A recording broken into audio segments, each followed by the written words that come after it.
All right, let's unpack this. We are looking at what feels like the next really big pivot in enterprise tech. I mean, we're moving past the stage where AI is just a tool that helps you write. Now it's becoming an operator that acts for you. For the last couple of years, most of us experienced AI as a novelty, right? The chatbots.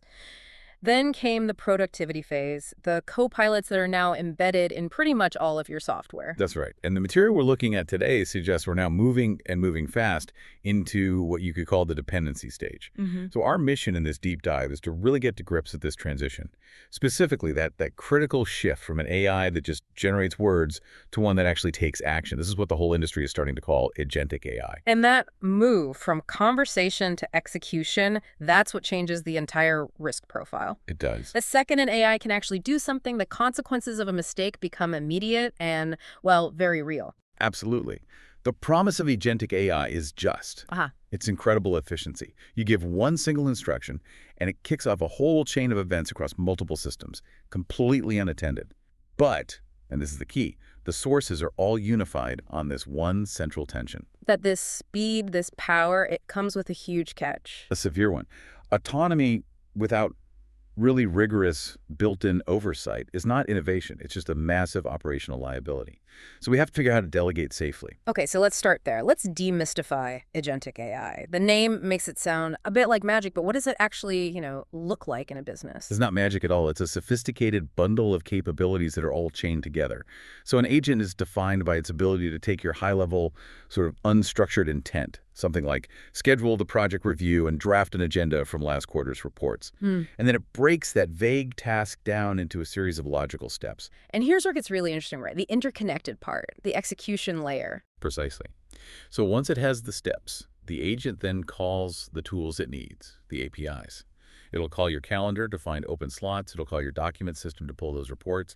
And then it calls your email to talk to the team. So it's executing across all these different systems, calendars, email, CRM, maybe even finance systems. Exactly. And the difference from, say, traditional automation is that the AI is deciding the path dynamically, just based on your language. It's not some rigid, pre-coded workflow. When you lay it out like that, interpreting intent, mapping tools, executing, it really does sound like we're building a kind of digital apprentice. We are. And, when you look at that list of challenges, this isn't the first time organizations have faced this. They've been here before with automation in the physical world, just not automation driven by language models. I see the parallel, that we learned we need controls to stop cascading errors on a factory floor. But isn't the whole promise of AI that it can learn from its mistakes faster than some rigid code? Is the risk really the same? That's a great question. And it's true. AI can learn. But the material suggests the risk isn't just the same. It's actually amplified because of the speed and scale. I mean, human error happens all the time. We send the wrong email. We misfile a document. But our mistakes are usually localized. They're slow. But the agent? The agent's mistake is instantly repeatable. It's faster, it's cheaper, and it can affect your entire system all at once. An agent can repeat a bad instruction across 10,000 records in the time it takes you to even notice the first one. And that velocity of error, that's the core point here. It fundamentally changes how you have to calculate risk. That distinction of the scaled error that really makes this conversation immediate, not hypothetical. So where did the research say the biggest costs are? The two main danger zones that were highlighted are high-volume communication and internal data integrity. So take communication. A human, rushing on a Friday sends a badly worded email. It might annoy one or two clients. It's bad, but it's contained. It's a localized headache.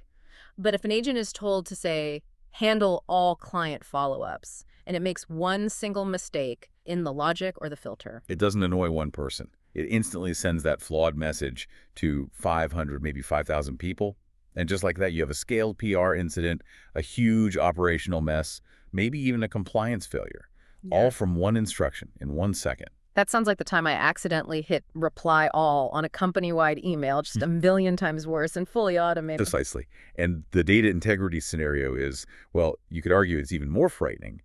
because it can be silent. So a human misfiles one document, it's usually recoverable. You've got version control, audit logs. But an agent, give it a broad command like consolidate all Q4 sales records, and it has system-wide access. It could overwrite thousands of files, merge the wrong data sets, or even leak sensitive data across different repositories. And you might not even notice until weeks later when some critical system just breaks. Which brings us back to that core lesson for leaders. If you deploy an agent without defining the boundaries, you are, and I think this was a direct quote, building a future incident. The ability for mistakes to scale at the speed of light is the new definition of operational risk.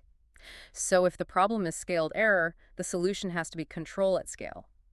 The sources really emphasize that the most important feature isn't maximum autonomy, but something they called adjustable autonomy. So how do we actually build that? How do we delegate intelligently? It really rests on 4 pillars of oversight and control, and these have to be built into any agentic system. The first pillar is interruptibility. Interruptibility. Okay, that seems simple. But in practice, if an agent is supposed to be saving me time, doesn't being interrupted constantly just defeat the purpose? That was the thing. It has to be intelligent governance. It means the agent knows when to act on its own low-risk stuff, when to suggest an action for you to approve, and when it has to stop and ask for clarification because something is high-risk or ambiguous. And crucially, it has to be able to justify why it wants to do something. That justification part is key. I don't want to dig through logs. I need a single sentence explaining why it chose that path. Exactly. Which ties right into the second pillar, transparency and review. The rule here is simple. Show your work. Before it does anything, the agent has to show the human what it's about to do. So if it's about to email 100 clients, I need to see the final draft and the recipient list in one simple review screen. Precisely. If it's about to overwrite a database field, you have to see the old value and the new value. The burden is really on vendors to make this mandatory and easy. It's how you compensate for that human tendency to just overtrust a confident-sounding agent. Okay, that makes sense. Let's move to the third pillar, reversibility. Because mistakes will happen, so we need a big undo button. Reversibility is your safety net. It's non-negotiable. These systems have to provide rock-solid audit trails, logs, clear records of every single change. If an agent deletes data or modifies something complex, the system has to allow for an immediate rollback to a clean state. And that requires really deep system integration, not just a simple text file log. You need something that can snapshot the state of the system before the action is taken. Absolutely. You need systems designed for recovery, not just raw speed. And that brings us to the final and maybe the most critical pillar, permission or least privilege. I think this is where the analogy to hiring a person really clicks. It should. The principle is simple. An agent acting as you should not automatically get every permission you have. You have to treat them like junior staff. They operate with the absolute minimum privilege they need for a specific task. If its job is scheduling meetings, it should not have access to the finance system, period.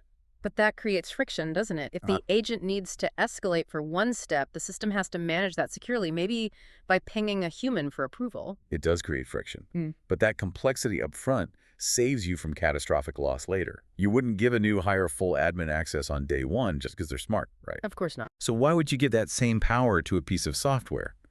This is going to require a whole new way of thinking about enterprise permissions for non-human users. So we've covered the technical guardrails. Let's shift to the people. What does this all mean for the managers, the designers, the users? What skills have to change? The skills and structures are shifting dramatically. For business leaders, the job is to see agents as a new kind of operational risk. That means you need an inventory.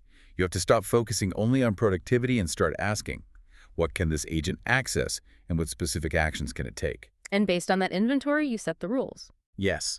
You build clear approval thresholds. What's automatic? What needs human review? What is absolutely prohibited? Anything touching customer data, anything over a certain dollar amount, anything that sends an external email, that needs a human. That's where safety comes from. Then for product teams and vendors, the direction is clear. Your big differentiator has to be trust and safety, not just raw speed. Your product needs to look less like magic and more like controlled delegation. So you need to build those transparency features, the audit trails, and make reversibility really intuitive. Right. If your user can't easily see what the agent did and how to undo it, you haven't built a tool. You've built a liability engine. A liability engine. I like that. And finally, for the individuals, for you working alongside these agents, the new core skill is supervision. You're not just going to be doing the typing and the filing anymore. You're going to be directing the AI, checking its work, and signing off on its proposals. The value shifts from typing to deciding. That perfectly sums it up. Agentic AI is going to reshape work far more than chatbots did because it's about action. And our success depends entirely on safe delegation, limited permissions, clear checkpoints, transparency, and the ability to stop and reverse anything. And that's the final synthesis, really. hmm The goal isn't to stop progress, it's to ensure responsible deployment. When we talk about autonomy without oversight, we're not talking about a lack of innovation. We're talking about irresponsibility at scale. If we get this control layer right, the benefits are huge. If we don't, we're just going to spend years cleaning up automated messes. And this pivots the very nature of work for you, the person listening. If the highest value skill is shifting from execution to supervision, the question becomes this. For the tasks you do today, which part is just the execution and which part is the critical decision? Because if we successfully delegate all the execution, are we actually prepared for a world where all our work is critical review and high-stakes judgment? That's the preparation we all need to start thinking about right now.